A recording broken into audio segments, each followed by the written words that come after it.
Le jardin voyageur. Texte et illustration, Peter Brown. Maison d'édition, Mijade. Il était une fois une ville sans le moindre jardin. Pas un seul arbre, pas un brin de verdure. Jamais les habitants ne mettaient le nez dehors. C'était un endroit affreusement ennuyeux. Pourtant, vivait là un petit garçon nommé Liam, qui adorait être au grand air. Les jours de pluie les plus gris, quand tout le monde se claquemurait chez soi, Liam déambulait dans les rues en pataugeant joyeusement dans les flaques. Un matin, Liam fit une découverte inattendue. Il se promenait sous l'ancien viaduc quand il aperçut une entrée. Dessous, il faisait noir. Il distingua des marches. C'était un escalier qui menait jusqu'aux voies de chemin de fer. Aucun train n'y passait plus depuis longtemps. Liam avait toujours rêvé d'explorer les voies. C'était l'occasion. Ah, c'est quoi cette porte? Liam grimpa les marches 4 à 4 et sortit à l'air libre. La première chose qu'il vit fut une joyeuse tache de couleur. Il n'en crut pas ses yeux. Oh, les rails, elles sont toutes cassées. Oh, les belles fleurs! Des plantes et des fleurs sauvages. Hélas, elles avaient mauvaise mine. Certaines étaient même mourantes. Pas de doute, elles avaient besoin d'un jardinier. Même si Liam ne connaissait rien au jardinage, il était sûr qu'il pouvait les aider. Il revint le lendemain et se mit aussitôt au travail. Il manqua noyer les fleurs en voulant les arroser. Et il ne savait pas trop comment tailler les arbres. Mais ses protégés attendirent patiemment qu'il soit devenu plus habile. C'est moi le coiffeur des plantes. Au fil des semaines, Liam se sentit devenir un vrai jardinier. Alors, son îlot de plantes sauvages se sentit devenir un vrai jardin. Je vais faire quelque chose de très joli, très joli même. La plupart des jardins restent sagement où ils sont. Seulement, celui-là n'était pas un jardin comme les autres. Il était curieux. Il voulait explorer le monde. Il avait devant lui des kilomètres de voies ferrées. Alors il lui venait des envies de voyage.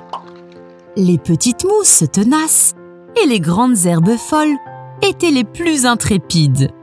Elles furent les premières à se mettre en route. Il en sortit de loin en loin le long des voies, bientôt suivi par les plantes moins téméraires. Waouh, c'est impressionnant! C'est ainsi qu'en l'espace de quelques mois, Liam et son jardin explorèrent chaque recoin de l'ancienne ligne de chemin de fer. Oh, toutes ces fleurs sous mes doigts, on dirait un gros nuage. C'est tout doux. Oh, là-bas, il y a de la fumée. C'est tout pollué et c'est pas beau. Bah, c'est tout gris, quoi. Ils passèrent le printemps à vagabonder, puis l'été, puis l'automne. Et ce fut l'hiver. Cette année-là, la ville se couvrit d'un épais manteau blanc. Pour la première fois de sa carrière de jardinier, Liam ne pouvait plus rendre visite à ses amis les plantes. J'espère qu'elles n'ont pas trop froid, mes fleurs. Hé, Liam, viens, on va faire cette descente à la luge. Alors, plutôt que de perdre son temps à se faire du souci, Liam décida de profiter de la mauvaise saison. Enlever les mauvaises herbes tout autour des racines. Ah, c'est une bonne idée, ça. Il allait préparer le retour du printemps. Après 3 bons mois de gel, la neige finit par fondre. Un beau matin, Liam chargea ses outils tout neufs, empoigna sa brouette et retourna vers son jardin. L'hiver avait été rude. Oh, c'est la catastrophe. Le jardin offrait un triste spectacle. Liam était bien équipé. Et il savait maintenant comment s'y prendre. Le soleil y mit du sien aussi. Une à une, les plantes s'éveillèrent de leur sommeil hivernal. Depuis le début, le jardin de Liam n'avait qu'une envie: explorer le reste de la ville. Ce printemps-là, il sentit que le moment était venu. Les courageuses petites mousses et les grandes herbes folles prirent à nouveau les devants. Elles sautèrent du viaduc et se répandirent de loin en loin, bientôt suivies par les plantes plus timides. « Coucou la ville! C'est Liam le jardinier !» Ce qui les intriguait surtout, c'étaient les vieilles choses oubliées, les recoins saugrenus. Certaines allaient même se fourrer où elles n'avaient carrément rien à faire. Ah, ici c'est gênant, hein, je l'enlève. D'autres, mystérieusement, apparaissaient tout en même temps, où on ne les attendait pas. Et devinez le plus surprenant, bientôt apparut toute une armée de nouveaux jardiniers. Hé Jérôme, passe-moi le sécateur s'il te plaît.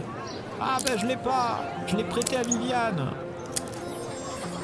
C'est magique! On a fait un éléphant, une girafe, un élan. Quelques années plus tard, la ville entière était devenue un grand parterre fleuri.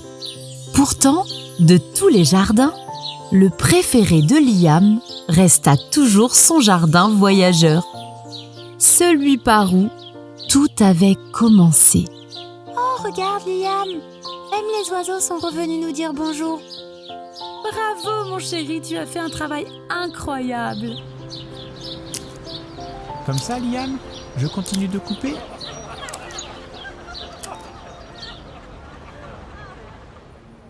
Quel résultat!